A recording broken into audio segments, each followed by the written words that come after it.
అసలు రేవంత్ రెడ్డి నిజంగానే రిలీజ్ చేస్తారు అనేసి అనుకుంటున్నారా? విద్యాశాఖకి రేవంత్ రెడ్డి నిజంగా పేద విద్యార్థుల మీద ప్రేమ ఉంటే మీ ప్రభుత్వం ఏర్పడ్డాక 4 నెలలకే ఈ రాష్ట్రంలో నువ్వు పెండింగ్ బకాయిలు విడుదల చేయాలి. కానీ మీ ప్రభుత్వం ఏర్పడే 3 సంవత్సరాల దగ్గరకు వస్తున్నా కూడా నువ్వు ఎందుకు పెండింగ్ బకాయిలు విడుదల చేస్తలేవు?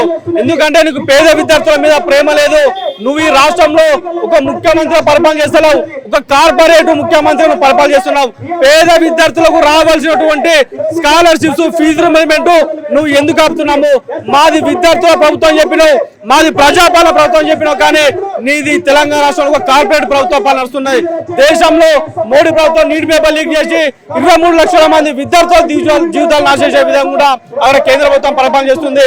అంటే ఈ కేంద్రంలో లీగ్ల ప్రభుత్వం, కేంద్ర ప్రభుత్వం మన లీగ్ల ప్రభుత్వం ముందుకు పోతుంటే రాష్ట్రంలో రేవంత్ రెడ్డి ప్రభుత్వం ప్రజాపాలన పేరు చెప్పుకుంటూ పేద విద్యార్థుల వ్యతిరేక ప్రభుత్వంగా ఈ రోజు రాష్ట్రంలో పరిపాలన చేస్తుంది.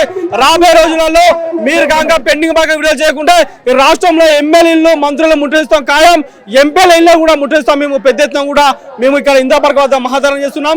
రాబోయే రోజులలో ఈ కాంగ్రెస్ ప్రభుత్వం గద్దె దింపి మళ్ళీ రాబోయే రోజులలో ఈ తెలంగాణ రాష్ట్రం మళ్ళీ కొత్త తరం ప్రభుత్వం ఎన్నుకుంటామని హెచ్చరిస్తున్నాం. మరి రేవంత్ రెడ్డి గారు క్రిమినల్ వేస్ట్ అనేసి పదాలు ఉపయోగిస్తున్నారు. మరి దీని మీద మీరేమంటారు? 100% చెప్తా ఉన్నాము. ఈ రాష్ట్రంలో మీ యొక్క పరిపాలనకు ఇప్పుడు ఏదైతే మీరు చెప్పిన పదానికి ఇదే విద్యార్థులు, ఇదే విద్యార్థి సంఘ నాయకులు ఏదో పేరు పెట్టిలో అది 100% నిజంగా మేము ఒప్పుకుంటాం. ఎందుకంటే నీకు పరిపాలన చేతగానప్పుడు ఇలాంటి యొక్క పదాలు వాడడం ఈరోజు తెలంగాణ రాష్ట్రంలో నీనున్నది మొదలైనవి.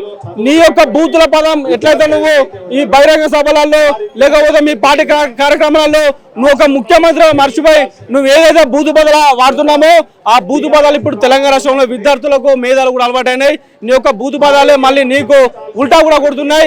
ఏదైతే రాష్ట్రంలో నువ్వు పెండింగ్ లో ఉన్నటువంటి స్కాలర్షిప్ విడుదల చేయకుంటే నీ యొక్క పత్రాన్ని నువ్వే కోరి తెచ్చుకుంటామని హెచ్చరిస్తున్నాం.